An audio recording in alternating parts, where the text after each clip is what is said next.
G'day everybody and welcome to the Drivable Podcast, where we discuss all things about driving and safer community transport for people with disabilities and medical conditions. If you haven't done so yet, make sure you go back and listen. This was a special 3-part series where we met Nick and discussed in those episodes his driving history, his journey, and what process he went through to end up with driving with high-end space drive controls, joystick controls, but we also learnt what diversities he has to face living with these disabilities. Nick really opens up and discusses his story. It's a really heart-to-heart discussion, and we get to feel what it's like for him to go through life with his disability. Yeah, that was one awesome episode. That was great. So yeah, definitely go back and tune into that. And g'day everybody. This is episode 16, and we have another wonderful episode again with an exciting interview. In this episode, we speak to Peter Simmons, who is definitely very old school. And this one will be an interesting chat because I've had a little bit of a chat offline with him, and it'll be very interesting, particularly for today's day and age. He was around way before the NDIS days. And now he's a user of the NDIS, and he's also had a number of conversions have to come together and converters come together to get the conversions done to him with a final solution. So it's going to be really interesting to unpack. He's got a great story and a great attitude, and I can't wait to kick off this interview. So Brad, are you ready for it? Yeah, mate, I'm ready. I'm really intrigued to find out what the difference between the old way and the new way is. Yeah, that's it. Let's get into it. Driving is something many take for granted, but when someone has altered ability, then driving or getting out and about in your own car can be challenging. Driving with a disability doesn't mean you have to drive an old clapped out car with farm-like machinery, and relying on a wheelchair doesn't mean waiting for hours and then being in the back of a maxi access cab getting carsick. The Drivable Podcast is designed to introduce and explore driving aids for people with disabilities, vehicle modifications, the NDIS, research, medical guidelines, driving techniques, and much, much more. The Drivable Podcast is to help you be informed and be in control of your own independence so you can experience freedom through driving safely and reliably. I'm Ali, and with me is Brad, and together we have over 30 years of experience in disability and driving. Enough of the intros, let's get into it. Okay, in this episode we are here talking with Peter Simmons. Thank you for joining us. Want to just kind of kick off with a little bit of an introduction to telling us a little bit about your disability, what it actually is, what you can do, what you can't, what you've been told, I guess, and what products you've got in the vehicle. Yeah. So kick off, let us know. Yeah. Okay. So where do you want me to start? I guess let's talk about what the disability is, and is it like progressing? Is it something that's changed over time? Okay. Well, I had my accident when I was 15. Yep. And I'm 65 now. So. What kind of accident was that? I broke my neck at C5-6. Yeah. Quadriplegic. I'm complete. And that's I haven't got finger movement, or I haven't got triceps. I've got biceps. But as you can imagine, I was only 15. I'd never driven a car before, well, legally, that is. I had my accident.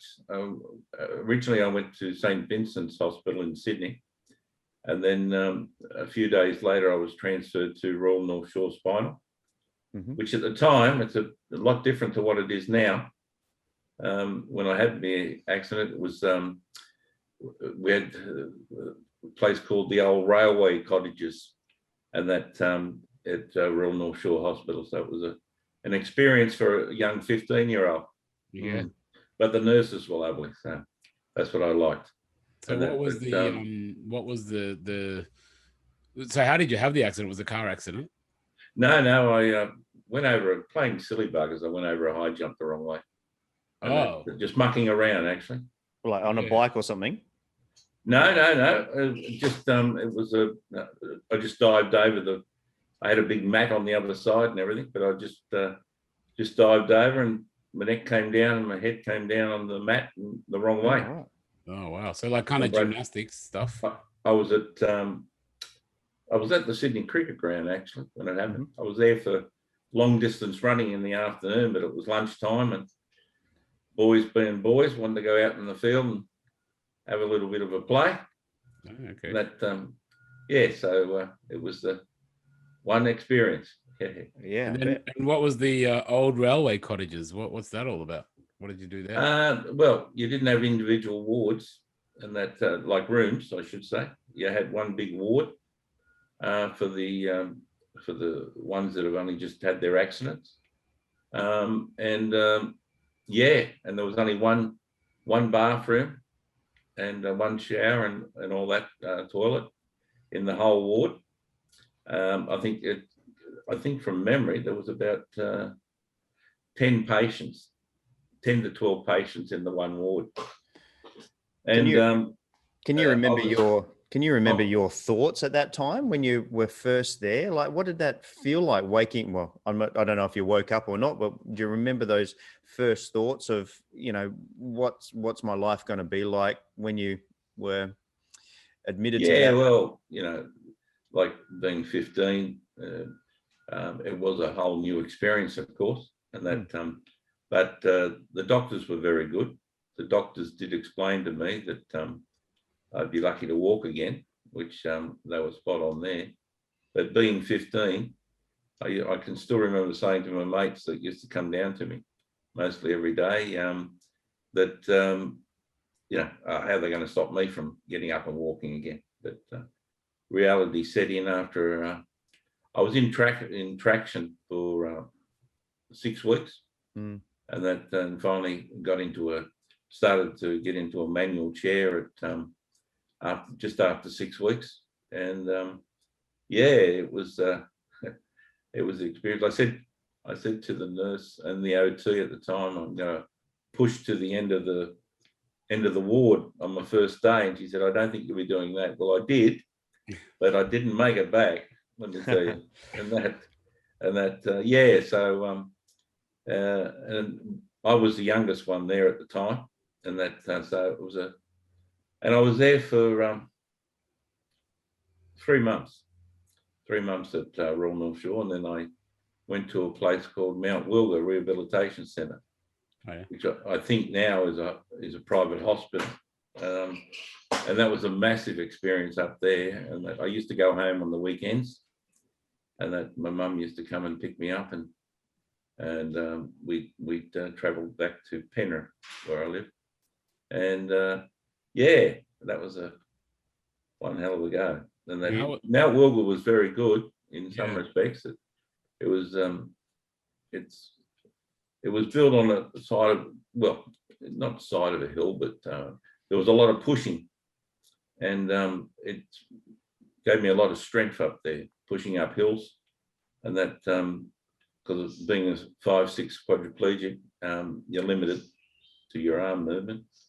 But I stayed in a manual chair until I was only up to about 3 years ago. Okay. And what led to the change 3 years ago? Well, simple. I've got torn rotator cuffs. I've got torn biceps. My wife, I've been married for just over 40 years. We used to always transfer into the car into a sedan, that is, by a sliding board. And there was no, my wife's approaching 70 now, or was 70. And as I said, I'm 65, and it was just too much of a burden on both my wife's shoulders and my shoulders. And we were limiting ourselves, probably in the last, I'd say, 2 to 3 years of doing that, of going out, and that because it was so hard, to transfer. So the NDIS came in, and there was an opportunity there because I'd driven all my life, since I was 17. I applied for I purchased the van and applied for the alterations for that to happen. and that's an experience, as Ali would know. They put the hand controls in the vehicle. Yeah. But there was only two places that I wanted something that I could, I'm totally independent, and that which I bought a VW Caravelle, and had to ship it down to Victoria. There's only two places in Australia at the time that did the conversions that I required. And one was Freedom Motors at St. Mary's, which you could say was a lot closer to Victoria. And that you're in Sydney, Peter? Is that right? Yeah, I'm in Sydney. And Freedom are in St. Mary's in which is only about 10 kilometres from where I live. Yeah, but you chose to go to Melbourne to get your car converted? Well, what it was Freedom, their quotes were about $30,000 more than what they could do in Melbourne or mobility. And that, so I NDIS come to the party, and that they were very good actually. I got, I take my hat off to the NDIS. I think I had to pass all the criteria for it, and that which, I did, because I'd driven all my life, since I was 17, and that was and we loved getting around. I wanted to keep my independence. Yeah. All that. Yeah. So previously you drove with hand controls? Is that? Yeah, always hand controls. Yeah. What kind of hand controls did you have back in the day when you were 17? What kind of hand controls were your first style, and have they changed over the last whatever it is, 50 years of driving? And before, can I just interject before you get into that? Can you let us know how you got those hand controls, those first ones, how you came across them? I designed them myself. Oh, really? Yeah. Designed them yourself? Yeah, I designed them myself, and that I'd seen a little bit similar because up at Mount Wilga, they had one disabled vehicle, and it was an old '69 Holden. And it only had it had no power steering. Yeah. And it had push-pull. Sorry, no, it had push down for brake. Yep. And the accelerator of a motorbike for the control. And of course, I couldn't use that. And that's they tried to put me in that once, and I got nowhere with it. I thought, oh, I'm never going to get my license. And then at the time, because we're talking here 47 years ago. There was a place called Paraquad Engineering, and they had an OT there that specialised in teaching people to drive, quadriplegics in particular. And they had an old Valiant station wagon, and it had power hand controls, which were very light, and it was pull down for accelerator and push up for braking. And that's the lady I first met. I just forget her name now, but she was a lovely lady. She came up to Mount Wilga, and I had 3 lessons. And believe it or not, I went for my road test, my license test in Rosebery, and passed after 3. I even had to drive all the way into Rosebery from Mount Wilga up at Hornsby, and passed it within 3 lessons, and got my license. Oh, that's good work. And so that was your first type of hand controls? Were these electric ones that you designed yourself? No. What happened after that? I wanted something that was you push down forward for brake, and down to my leg for acceleration. Yep. And I got onto an engineer who hadn't made them before. But he said he could do it, and he took some time to do it, but he did do it. And I always remember the place where I bought my car the first time. I hadn't paid for it yet, but they gave it to me for the fellow to do the alterations. And he had it for about 2 weeks, and they were getting a bit toey, as in, are we ever going to see this car again? But to their credit, they didn't say we want the car back. straight away. And he made the hand controls and fitted them, and lo and behold, that's what I had them for 2 years. Mhm. And then Paraquat Engineering brought these ones in from America. I just forget what they were called, but and they were exactly the same system that I had, Okay. and that only a lot more. They looked a lot more stylish, and I used them all ever since. Is that The only thing I did do to them, I got my engineer to create a U at the end of them, so my wrist went into it. Mm-hmm. Not my wrist, my palm on my hand. Yep. Went into the U shape. So it didn't fall off. It didn't fall off. Yeah. Yep. And that and then that way, and I used those same hand controls right up to the 1990s. Okay. So is it like a push pat system, like a radial type? Yeah, that's it, Ali. Yeah. So it sounds like you might have been one of the first ones to kind of invent that for the Australian people, by the sound. Well, it only went as far as me, and that Paraquat Engineering, or the place in America, actually invented them. And that, but you instigated it coming into Australia, so there's a lot of I don't people know to about be that, but thankful. I did design my own at the beginning. Yeah. It's pretty interesting though that you what you, I guess, had home designed is already like it's out there, you know what I mean? So it's interesting that you kind of had that intuition. Did you? So also one of the things I was interested in, were you keen to sort of drive?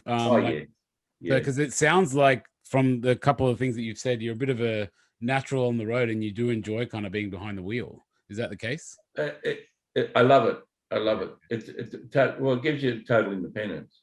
Yeah. And that's what we need, you know. Yeah. And that we're so being a quad, you're so limited what you can do. Mm-hmm. And that but you know, if you can get any independence when we're driving, I recommend it to anyone. Yeah. And what they do these days, you know, you I suppose you don't even have to have a steering wheel. You can drive a vehicle without a steering wheel even. Yeah. Well, that was the last episodes that we spoke to, actually. It was Nick Tiago before you. And yeah, that he drives with these sort of little joystick, and it's some really, really high tech stuff, you know. So it's basically like the reason why he was able to do so well with it is because he's always been gaming on his computer. Okay. And then he couldn't actually drive with hand controls, and then he got into this thing with a joystick like a computer, and he drove it like a champion, you know, because it was exactly like riding a computer. So it's some pretty interesting stuff. And I guess on that note, because what we've noticed post NDIS, obviously there's more markets, so a lot of options. Pre NDIS, money and options. Like, how did you come up with the money for it as well? Were you just self-funding? And well, the hand controls weren't that expensive that I created in the first place. Yeah. Okay. And I think the most as I said to you, I kept once I got the American version, I kept them for years into the 90s. And that I first got my license when I was 1973, or 74, I think it was. And that, so I had those other controls for about 20 years, and that until I changed them, and that until I got a better version, well, an updated version, I should say. Can I ask a question there? There's a really important point there. You would have had to have gone for a car that was automatic and with power steering. Yes. Both of those would have been hard to come across in 1973 or in 1973.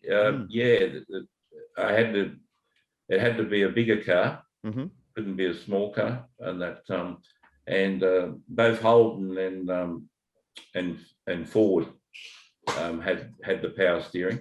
Yep. But just the same, it was limited back then, and to a lot of other vehicles. And maybe a bit more like a bench seat, was it? Or did you have a bucket seat to sit in? No, I had a bench seat to start off. How did you go controlling yourself on a bench seat going around the corners? The that's why I had a full harness Okay. rigged up. Yeah, Yep. full harness. Oh, Yeah. And then eventually I went for the bench seat, and that Bucket seat. the bucket seat, Yep. and that which is better. And now with the electric wheelchair drive that from I've that. been in for the last 2 years. Before you moved into the van, how long did you have your car, the car before the van? How long had you had that? And how many Ks had it done? Oh, well, my first car I purchased in 73. Mm-hmm. I only had for about 3 years. Mm-hmm. And then I bought an updated, I went to a Ford V8. Mm-hmm. And then I had that for about 6 years. Mm-hmm. Then I had a Commodore station wagon for about 8 years. Yep. Then I went to a Mazda MX-6, and I had that for about 3 or 4 years. And then eventually I went and bought a little Honda Civic, and that had that for about 7 years, I think. And then I bought a Galant.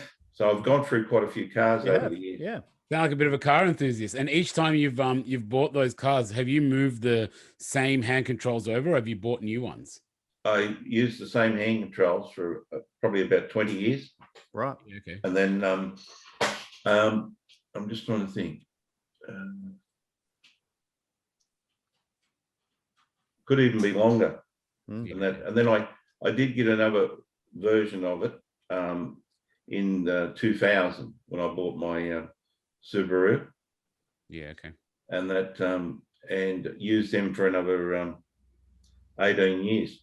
Yeah. Right. So the setup that you have now, is that all the stuff that you got set up through NDIS? Yes. And that's the first kind of use of NDIS that you had for a vehicle. Is that right? Yes, Ali, yeah. So I guess I'm interested to know how you found that the process of going through, I guess, because in the past, well, we know, and our listeners, a lot of them would know, with NDIS, or everyone in the country nowadays having the topic, being the main topic of the day in this industry, is that there is a whole process you have to go through, OTs, assessments, car assessments, modifiers, all of this stuff. Everyone has to have their 2 cents. And how did you feel about that process? Because I'm guessing pre-NDIS, you probably had none of that stuff, or it might have been very different. Well, I got onto a brilliant OT. Beth, her name is, and she was brilliant. She came from Schofield's area, Kellyville area, and I was put onto her by Better Rehab, and she did a whole spread of all the criteria for NDIS. I went to a place at Active Mobility at Silverwater and tested out what electric chair I needed. Mm-hmm. And I got one that I think it's called a TA1, I think it is. And TAI, and it goes up. It also lifts the seat of the chair up. Yep. Also, you can tilt back, forward, whatever. And I needed that for when I get in the position behind the steering wheel, to raise the seat up for driving as well. Beth was fantastic, and also Kate Green, her name was, from Better Rehab. Mm-hmm. She advised about the chair. So all those people, both the OTs were great. Yeah. And were they the first ones? Like, how did you come across those OTs? I'm just trying to think. I had to contact an OT to start the process. So I contacted Better Rehab, and then they put me on to Beth. Yeah. And that was the advice of the NDIS giving you that to contact No. I knew I had to go through that process, because there's quite a bit of criteria to meet their requirements. And so I went through, as I said, I contacted Better Rehab, and they put me on to Beth.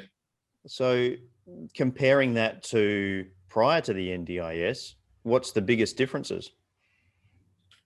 Well, you wanted something done, you did it yourself. Mm-hmm. And that, so it was totally independent of any type of funding. And that, so, but with the NDIS, even though,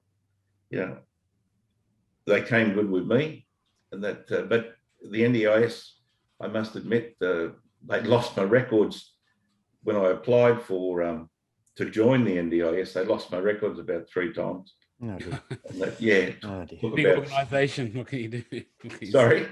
The big organisation doesn't seem like they're very well connected internally. Maybe. Well, yeah, but I can't look, Ali, I can't complain. At the end of the day, they came up with the funding, and that for the and it's made a massive big difference in our lives. I was going to say, Peter, do you think if NDIS didn't come into fruition, and you were struggling with your transfers in and out of the driver's seat with the slide board, where do you think you would be now if the NDIS wasn't around for funding such significant vehicle modifications?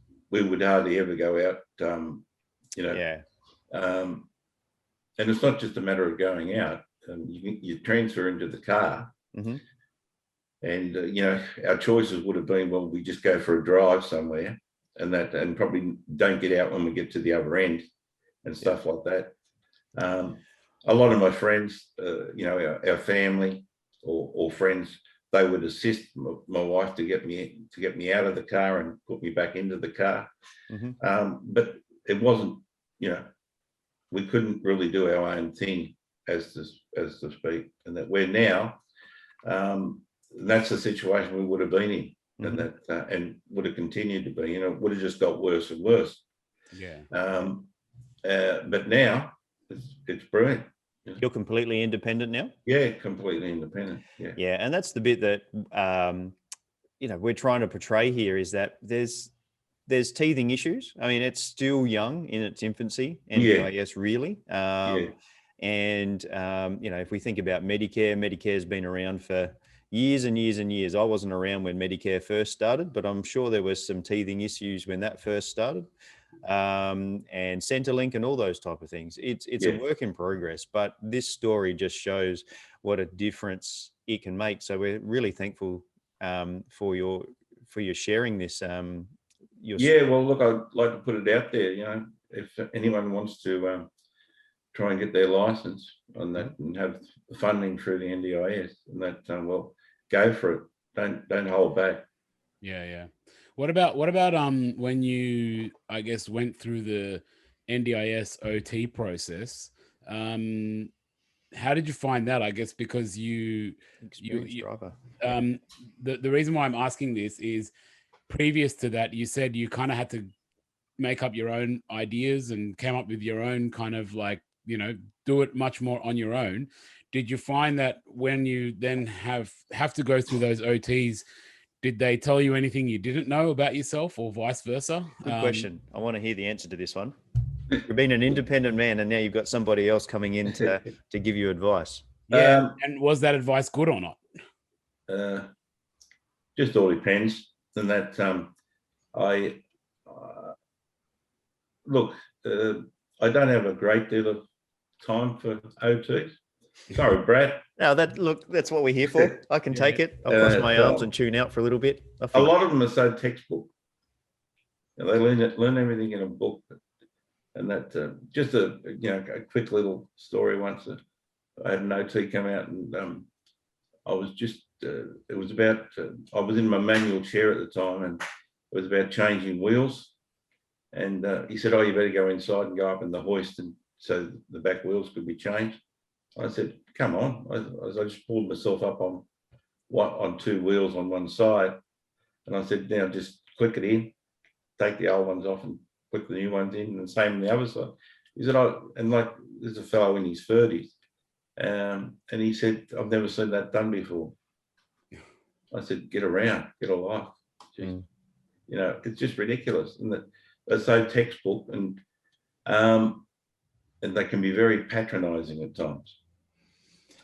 He actually said to me when he came to us and met my wife and I the first time, he said, "Oh, I've been sworn at and I've been told to get out of the house before." And we said, "Oh, you seem a lovely person. I can't see that ever crossing our thoughts." Well, he was okay. He was a nice guy, but I certainly did feel like there's the door at times. Yeah. Well, we know that we've got some OTs listening to this, so if there's anything to learn, for the OTs as well, we encourage people to speak truthfully and look, you know yourself. This is the message that we've learnt through this podcast series: is you know yourself better than anybody else, and OTs need to really take that on board, and they don't need to know everything. It's about finding the best solution for your needs. And it's not a matter of what. Like, I take myself back to when I was 15, when I first had my accident. They wanted to put Palmer bands on your hands, and that's so you could feed yourself and stuff like that. And I thought, well, it's funny. I know I'm disabled, but I don't class myself as disabled. I want to be classed as normal life as possible. Mm-hmm. And that's what I've always wanted. And so I've never used a Palmer band. I worked out that you could put a fork or spoon through your fingers, mm-hmm. and eat that way. And I've always eaten that way. And that I'm limited. I can't cut my food up. Even with a Palmer band, you couldn't do it. And that that's I'm limited in that respect. But there's many a thing that, yes, they might say, well, we've developed this for you, and that. But to me, that's just putting a label on you saying that you're disabled. And that I'd like to try to think outside the square sometimes, and not go for all the technology. And that, like even our house, I've only got, I use a hoist these days, and that my wife and I for 47 years never had a ceiling hoist or a manual hoist. We all did it our own way. We had our own system. And it worked well for all those years. Mm-hmm. It's only that in later life, wear and tear on the joints. And the OT would say to you, yes, well, if you had overhead hoists and all that, all those years ago, you'd be a lot fitter and all that. Well, yes, but we'd be a lot more confined to what we could do. I love that, Peter. That's exactly what I was going to ask you next, and you've hit it on the head straight away. You're right. OTs, in my knowledge of the area, would try to protect your shoulders for the long term, because you've got to use them at this age, 65 and onwards now, for the rest of your life as well.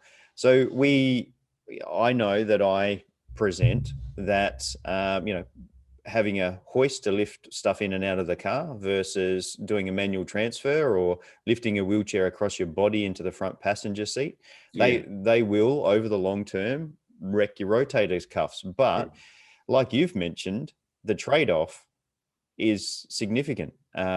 Injury versus independence is a significant thing to contemplate, and it's not as easy as let's avoid everything, let's avoid all injuries as much as we possibly can, because there's other things that need to be considered. And also, I think also on a daily basis, the experience that you have in life is also very important. Like you said, you've got 47 years of memories that are not, as you just said, you're as minimally disabled as possible in your mind. You know what I mean? Yeah. Whereas if you've got 47 years of memories of, bands and all this kind of stuff, those memories are going to be of a life of somebody that, struggled and was disabled. Whereas you've got a much more positive memory. And so what you're taking with you forward is, I think, it's something that can't be put down on a assessment sheet, if that makes sense. No, totally. Look, if you think yourself as disabled, you are disabled. Yeah. If you don't think yourself disabled, you get on with life. Look, it hasn't always been good, but you know, look, I wouldn't change it as far as you know, my wife and I, what we've done over the years, and that you know, if anything, it's just a shame probably NDIS didn't kick in, you know, 10 years ago, and and that, you know, unfortunately we are limited now to travel around Australia and holidaying type thing. Yeah. But I find that the hardest part these days is finding places with ceiling hoists, and that the manual hoists are good, but they're very taxing still on your shoulder, on your carer's shoulders and that.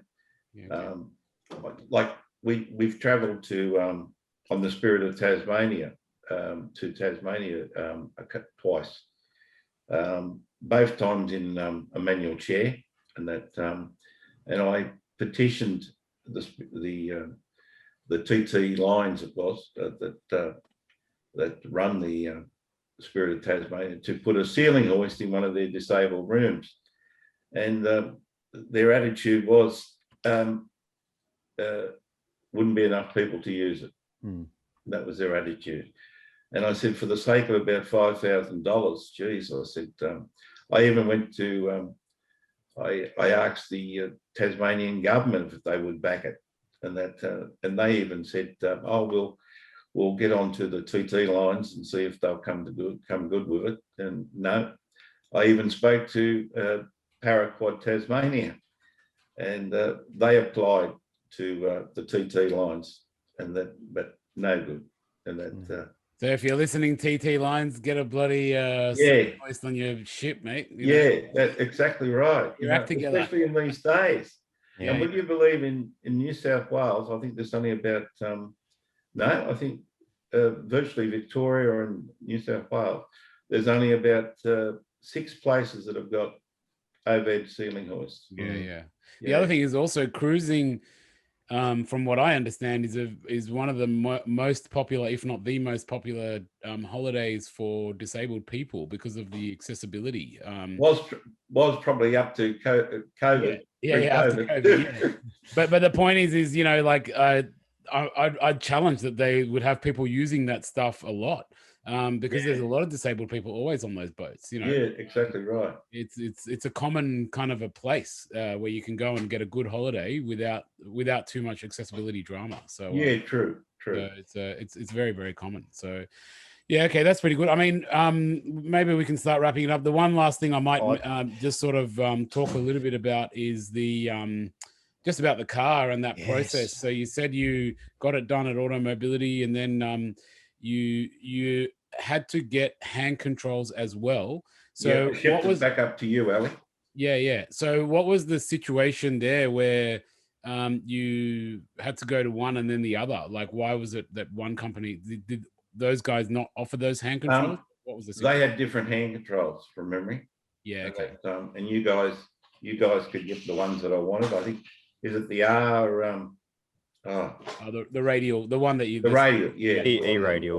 E-radial hand controls for people that are listening to this. There are different brands out there, but it sounds like... Do you have push buttons for your indicators and bits and pieces like that? No, the boys over at Mobility... What's it called? Mobility Engineering. Mobility Engineering, that's it, Alex. As if I could forget that. Yeah. They were fantastic over there, and that So how do you put your indicators on, Peter? Just a little switch right near my accelerator. Okay. I just flick it up and down. Yep, for your left and right indicators. Yep. Yeah. Righto. So that's an e-radial hand control. So for people listening to this and they're wondering what e-radial's like, the best way that I explain it, it's like your horizontal door handle. So like opening the bathroom door to get into the toilet, literally push the handle down in a semicircle type of action, and that's your accelerator, and then it flicks back up to horizontal again, and then you push the whole thing forward for your braking. For your brake, yeah. I had them put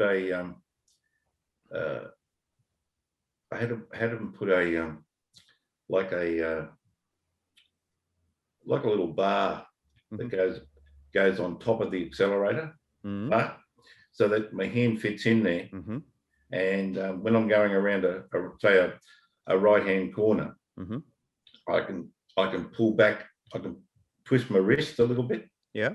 And it just helps me a bit more stable in the going around the right-hand corner, and that by pulling back a bit. How do you find being in a wheelchair driving compared to? It's so much easier. Oh, really? The bloody chair's that comfortable. It's not funny. Yeah. Okay. And that it really is. And that do you have lateral sides on your wheelchair? Yeah, I do. Yeah. Yeah. So that helps stabilize your body around. Yeah. Yeah. It does. Yeah, so for OTs prescribing wheelchairs that are going to be driven from, those lateral supports can be really vital for cornering. I think it's a mantra support system that's hooked up to the electric wheelchair. Yeah, you've got to have that. Otherwise, you'd slip around too much. Yeah.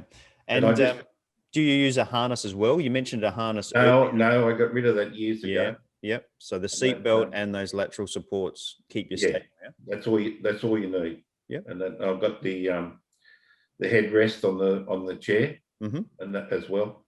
And that's all you need. And turning corners, Peter, do you do that with a spinner knob of some sort, or do you use your hand? Or again, I got it from Ali's establishment. I used to always just have one where you just fit your palm of your hand in, and that. But nowadays I've got one where you got Ali might be able to help me out here. You got a round section cylinder. Yep. You put your palm of your hand in that. Yeah. And then you've got your gap where your fingers go in. Yeah. Oh, yeah. What type's that, Ali? It's basically just like a kind of attachment that you can put onto the spinner. Yeah. That works brilliant. I don't know. I think that might be called a trident. I think you're right there. I think it is trident. But there's like, in that respect, I always tell people that attachment can almost be infinitely customized, because you can. There is so many different variations of that on the market, and then and on top of that, you can basically muck around with them with a bit of fabrication and to suit somebody anyway. Yeah, so, and it's movable too. You can adjust it, and I found that gave me more strength doing it that way than just the one that you put your palm of your hand in. Yeah. Does it stabilize your wrist a bit better to get a bit more strength? Yeah, it does. Gives you more strength. Yeah. So definitely. there's multiple versions of that. There's multiple tri-spins is commonly what it's kind of known as. 2 pins that go around your wrist and one that kind of sits in your palm. So you get a little bit more stability through your wrist. Yeah. So that's how you actually make the car move. We've talked about your indicator. We've talked about accelerating and braking and steering. Yeah. So getting into that driving position, you've got your power wheelchair now. We get this question all the time. You go up a ramp, I'm assuming? Yeah, at the to back. Get into the car? In the back. That's the question I wanted to ask. Yeah. Do you come in through the back or through the side? And I'm sure you had to contemplate that with Beth, your OT, about which type of entry you were going to do. Why did you choose the back versus side door entry? Well, with the back, it's a with the VW Caravelle, you've got it's a 9-seater, and because Automobility in Victoria do they drop the whole vehicle, the whole floor, about 2.5 inches, and that the floor of the vehicle, so that when I go up the back, and they made a little seat, a bench seat at the back as well, so it goes from a 9-seater to a 5-seater, including the person driving. And that plus the front seats are all, you can move them around, interchangeable. Interchangeable. Yep. And that so I'd never looked at the version that you go in the side. always thought it was best at the back as well, Mhm. and that was what was recommended to me. Mhm. And the vehicle that they brought out to show me at the time, Mhm. you had rear access to it. Yep. That's the way I went. And the boot automatically opens and shuts with a press of a button. Yeah. Yep. Yeah. And then you drive up the ramp through through the middle of the rear wheels, Yeah. and then over to the right to drive into the driving position. How do you lock yourself into position? I've got what do you call it? Docking system. A docking system, a docking Yeah. plate, and a pin that's Yeah. underneath your wheelchair. Yeah. Yeah, underneath the wheelchair. Yeah. So when I'm locked in there, I just put my seatbelt on and off I go. Yeah. Okay. Now, does your wife ever get to drive now? Never. Never. Has she ever driven, or has it always been your job? I've always driven. Yeah. Yep. But she's only driven once when my car broke down once, and I had to get some repairs done to it. And I got in and she drove the car home, and she said, "Never again." Never again. So, how she probably said the same. Yeah, did you exactly. How's she appreciating the new car? Oh, well, wonderful, and that absolutely, and that it's been a godsend. It really has, and that it's just made our life so much more independent, and especially at our time in life. And I hope I can continue driving for yonks.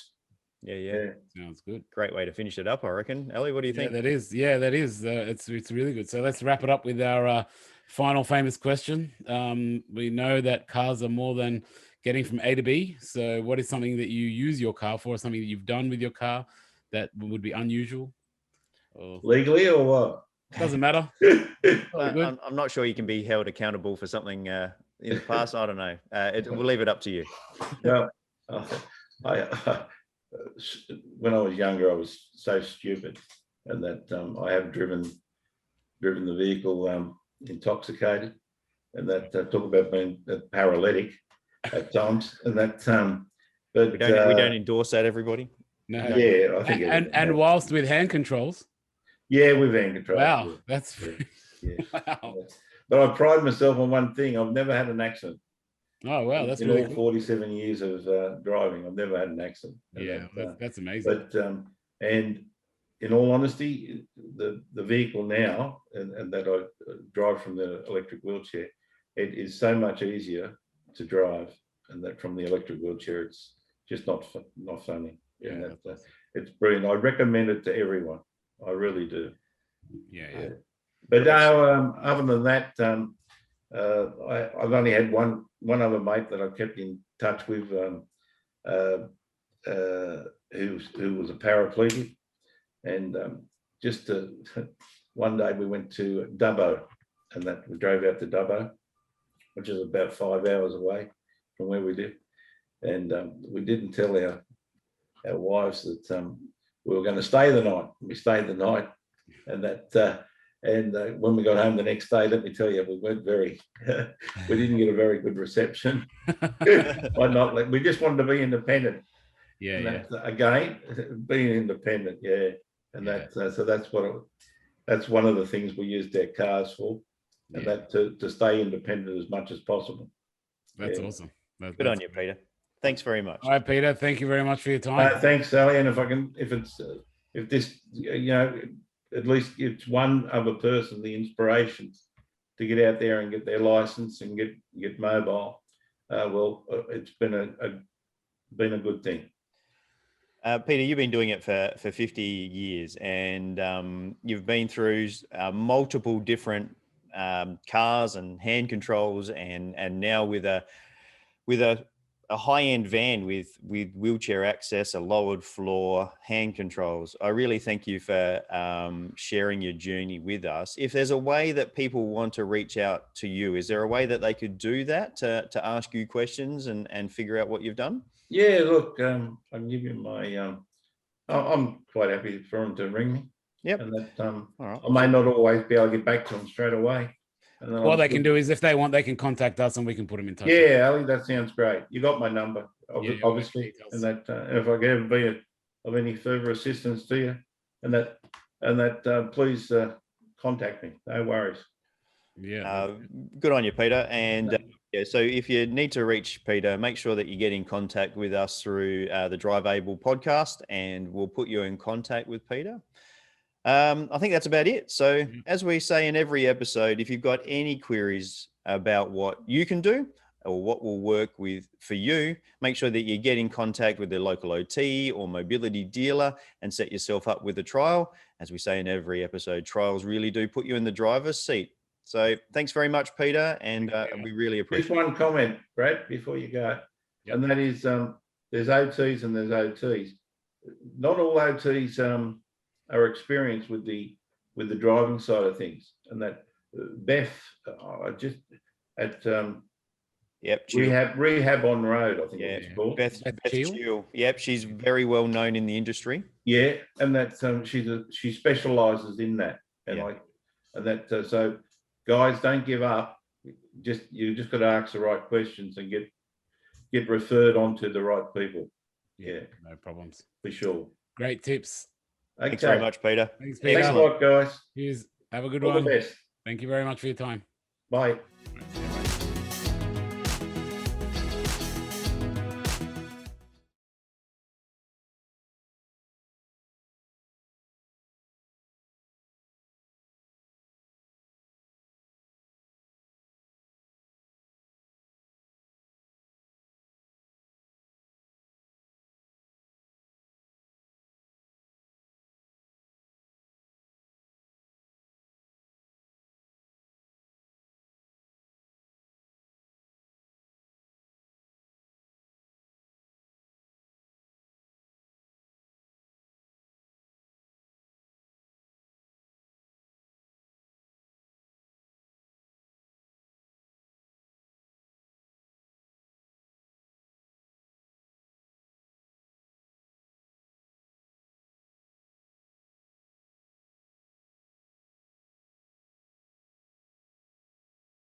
Thanks for listening to the Drivable Podcast with Brad Williams and Ali Akbarian. If you like what you've heard, make sure you like, rate, and subscribe.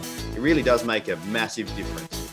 If you or anyone you know would like to share a story about driving with a disability, or you would like to get in contact, find the show notes, or find the resources mentioned in this episode, you can find us on Facebook. Just search @Drivable Podcast for more information.